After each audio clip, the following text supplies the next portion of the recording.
Welcome back to News in Focus. Now, world leaders and business executives are gathering in Davos for the 2026 World Economic Forum, where global challenges and potential solutions take center stage. South Africa is attending this conference under a unified message of opportunity, partnership, and delivery as it engages investors and potential partnerships. Now, this also comes when the International Monetary Fund, and of course we spoke about it yesterday with Dr. Dale McKinley, has given a bit of a positive outlook for South Africa's economic growth. 1.4% for this year and edging up slightly to around 1.5% for next year. Joining me now to take this conversation forward, I'd like to welcome Neville Matjies, who is the CEO of Brand South Africa, who's coming to us from Davos. Neville, always good to have you on. Thank you so much for joining us. Thank you so much for having me. Assalamu alaikum wa rahmatullahi wa barakatuh. Wa alaikum salam wa rahmatullahi wa barakatuh. Always good to have you on, Neville.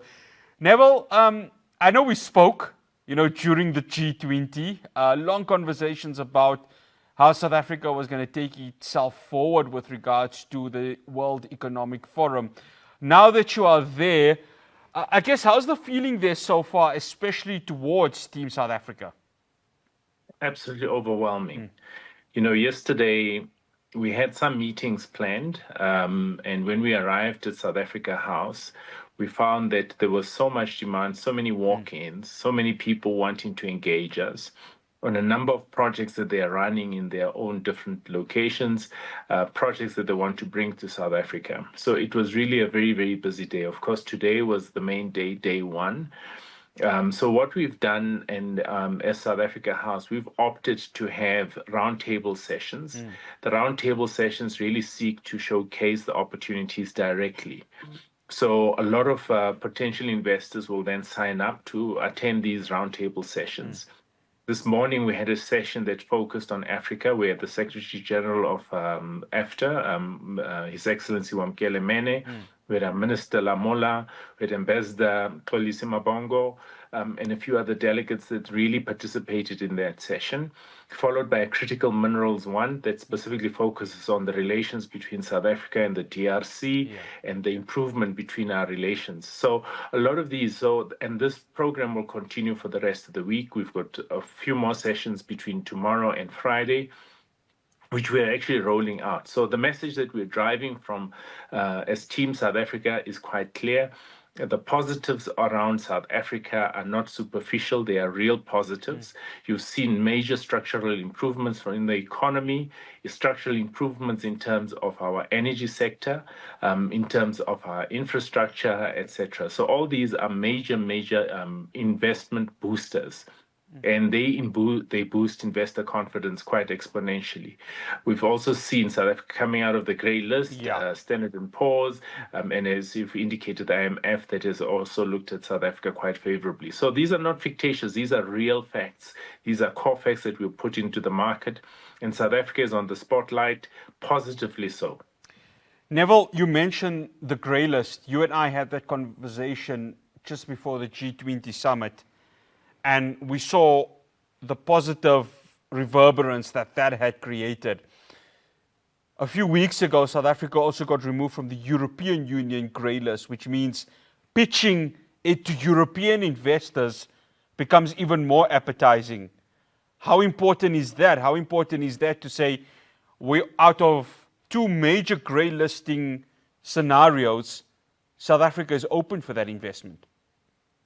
Just remember, the grey listing itself is, and coming out of it is a major boost for us because it gets to show the strength of our financial sector. We keep boasting about the JSE being, of course, the largest on the African continent, but it's not enough. We've got to also demonstrate through our financial systems, our banking systems, to ensure that from an anti-corruption, money laundering perspective, anti-terrorism, that we are above board. And that is really what has propelled us. What it does for South African business, it creates a great opportunity for money to be paid fairly quickly, as well as ensuring that we can negotiate in terms of favorable interest rates. So that in itself is a very big booster for our economy. It's really exciting for us. But for us, it's not a full stop. We've got to continue on that same momentum, improving on our economy. Our growth rate has to improve, continue to improve. Of course, the upward outlook from the IMF is a positive step, but it's not enough, of course. And our president has been quite clear. Don't only look at investments, but also look at market diversification. So we've really been driving the market diversification from an export perspective, the products from South Africa going out of South Africa. Neville, in the Brand South Africa newsletter, which was released yesterday, you've mentioned two important sort of terminologies in this regard: renewed momentum and reform credentials. How does Team South Africa use that as an important tool at Davos?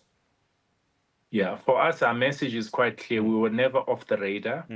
We're just reminding everyone that we are there. And I think for us, the G20 was a huge momentum booster for South Africa, demonstrating South Africa's ability both at a diplomatic and multilateral front, as well as the business side, that we are a force to be reckoned with. And we continue to ensure that the South African brand and the flag flies high all the time. So that is really our drive from that perspective. But as I've said, it's not a full stop. Of course, we are here in Davos. Immediately after Davos is the African Union Summit, where we're going to have a South Africa-focused session and a side roundtable that focus on, again, enhancing our relations within the African continent on the business side. Post that, of course, it's the SADC region, which is chaired by South Africa. All the activities leading to the main session later in the year. But what is also critical for us is the tourism sector, very important. We've got South African tourism with us, including the Minister of Tourism, who is also punting the MICE sector, continuing to showcase. And you would have seen the World Economic Forum Africa version is again coming back to South Africa after many years since COVID. That now looking at possibly between Johannesburg and Cape Town, where it will be hosted next year. So that's another big project that we're going to be driving, and many others that are actually coming to South Africa. So we're really continuing on that positive trajectory to ensure that Destination South Africa is never forgotten. Yeah, after the break, Neville, hold that thought with regards to tourism, because I know Brand South Africa was involved in a tourism sort of a discussion during this week, and that's where the conversation is going to continue. And of course, we'll also speak about South Africa leveraging its G20 presidency. So much has changed when it has come to South Africa having the 12 months of such an important block. My conversation with Neville continues after this break.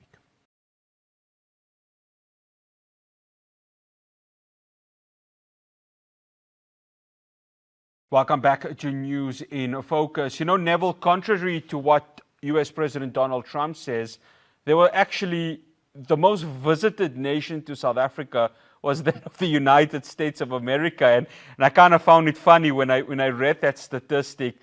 But just South Africa's tourism as a whole, it still remains quite a huge draw card, doesn't it? Because South Africa has everything from the bush to the beach. Absolutely. I think, and that message continues from our side. Remember that you have hard facts and then you've got political rhetoric. So the political rhetoric, I will leave it to the political principles to handle that. For us, is really showcasing South Africa and dispelling the disinformation and misinformation, not only propelled by, of course, the administration outside of this country, but our very own who are not, I would really question their patriotism. How would you go out to really go guns blazing to tarnish the reputation of a country that you claim to love? For me, that really becomes a serious concern. So we continue to really spread the good news about South Africa. Over and above that, we're not saying that we don't have challenges. We're not saying we're sugarcoating the realities that we're faced with. We are, of course, cognizant of those realities. But within those realities, our efforts to really try and boost safety, security in South Africa, to boost in tourism confidence, to really showcase more products in the tourism side, which, of course, tourists can come and take advantage of. That is really, really important. Over and above that is the target that we've also been looking at is business tourists. Because the business tourists are always looking for opportunities even though they are on holiday, and we're also wanting to change our strategy slightly as Brand South Africa in support of what the efforts around South African tourism, in really driving business tourists, the ones that come over Christmas and New Year, that we wouldn't necessarily be able to capture because everyone is away on holiday too. But we want to really revisit that strategy and say, what is it that we can really do to boost the business tourists that come during that period to South Africa and tap into them and keep them here in South Africa? Neville, the G20 presidency, that opened a lot, didn't it? You and I have had these discussions, whether it was at Nasrec or here at our studios. It's important enough for South Africa to leverage on that, isn't it? To show the world that this country hosted quite an important bloc, a summit of quite an important bloc. Now, we are serious in terms of how we want to conduct ourselves from a business perspective. How does South Africa do that? Yeah, as I've said, there is no full stop after G20, and both from our president and our ministers, they've been quite clear. Guys, make sure that there's no full stop. We continue on that momentum. We have leveraged on it, and we continue to leverage on it. Being right here in Davos, everyone is still singing our praises. I saw the Finnish Prime Minister who walked past our South Africa house, because here in Davos we've got a specific building that our own pavilion basically, and he paused to look up to look at our flag and said South Africa, and that made me smile because it says, for him to smile and really say South Africa, it means there's something that he remembers so fondly about being here during the G20. And we will continue, of course, as I've said, on the major events side, we will drive and continue supporting the encouragement of major events to come to South Africa, tourists to come to South Africa. But critically for us is, how do we assist our government in lowering unemployment and poverty? And that can really be done through economic development. So the attraction of investments and the support of our own local investors by bringing also the financial sector as part of that process is very, very important for us. Neville, South Africa, and of course this is a brand South Africa has always maintained that South Africa has long positioned itself as a regional leader in sub-Saharan Africa. I'd like to think of it as the big brother of the continent. How does South Africa maintain that position as this big brother, as this regional leader, to say when it comes to investment within Africa, South Africa holds the fort and South Africa can help facilitate it across the continent to make sure, and I think this is important, to make sure that the people of the continent are benefiting from this also? Yeah, you're trying to push me towards sibling rivalry. All I can say is, of course, if you speak to our counterparts in Nigeria or in Egypt, they'll have a different picture. We don't really regard ourselves as big brother. We see ourselves as a partner to supporting the efforts to drive the economic prosperity of Africa. And our session this morning with the Secretary General, His Excellency Wamkele Mene, we were quite clear in that drive. We had the CEO of IDC who was driving the message that from a financial perspective, we're looking at Pan-African financing in collaboration with other banks, because the success of our neighbor really helps boost our economy too. It avoids, again, an influx of people coming into our destination. So it's who are looking just for pure work. If they can create jobs in their own countries, supported by, of course, trade and investment, that for me is a big plus. So as South Africa, we continue on the same trajectory. As I said, we've got the African Union Summit coming up, and that will be our focus. We, as Brand South Africa, are focusing exponentially on the African continent, looking at both the north, the east, the west, as well as the south, the SADC region, because you can't ignore Africa if you're wanting to really do adequate business. And for us, again, within the continent, the drive around value addition of raw materials at source is critical. It encourages localization. It encourages us not to just export our raw materials and import finished products. So the critical mineral sector is very important, and driving that level of investment is very, very important. But we've got to do it for ourselves as Africans, and we've got to ensure that our financial institutions, our business people who really have the opportunities at hand are able to really reinvest in our own economies. Neville, you mentioned critical minerals.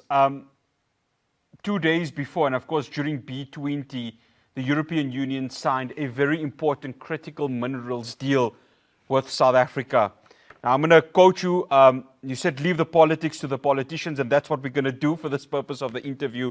But when we see what's happening, the rift that the European Union is having with the United States of America over Greenland and other aspects, how can South Africa take advantage of this and say, Europe, we are your partner when it comes to critical minerals and even beyond that? The beauty is we don't have to tell them, they already know. You see, what the geopolitics has done is it has really encouraged nations to say, maybe I have not looked after my relationship with this destination. So from a market diversification, that has been quite clear. You saw last year the European Union also committed to investing in South Africa.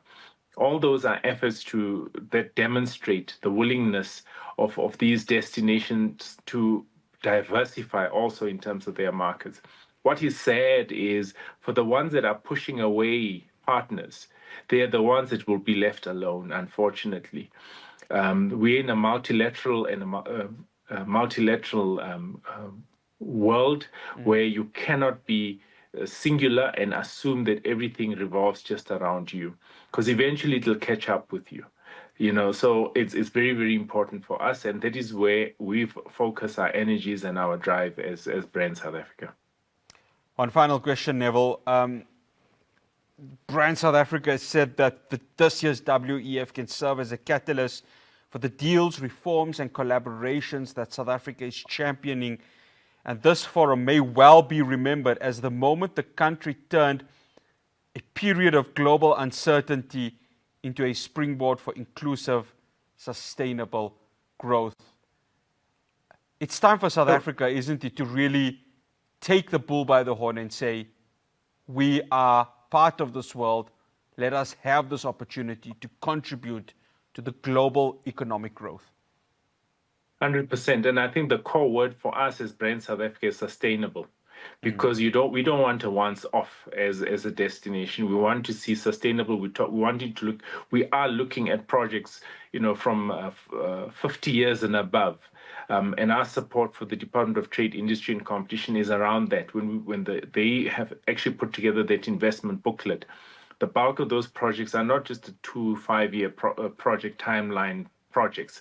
Those are projects that are more looking at the future. So sustainability is important, but we also, from a government perspective, have to play our part to ensure that from a red tape perspective, we're able to ease the cost of doing business. You have seen, of course, in the last few years, major improvements in terms of that. Is it enough? It most certainly is not enough. There's more that can be done, that needs to be done from an economic development perspective, and also from a red tape reduction perspective. Neville Matjies, always good having you on. Thank you so much for joining us. All the best. Go ahead and make South Africa proud. I know that you will, along with the rest of the team. Absolute pleasure having you on. Thank you so much for joining us. Thank you very much, and have a good evening. No, absolute pleasure. Assalamu alaikum. That is Neville Matjies, who is the CEO of Brand South Africa, and of course he's part of a Team South Africa that is in Davos for the World Economic Forum. After the break, we've seen the floods, ravaging many parts of Mpumalanga and Limpopo. I'll be speaking to Gift of the Givers' Ali Sable after the break. Do stay tuned.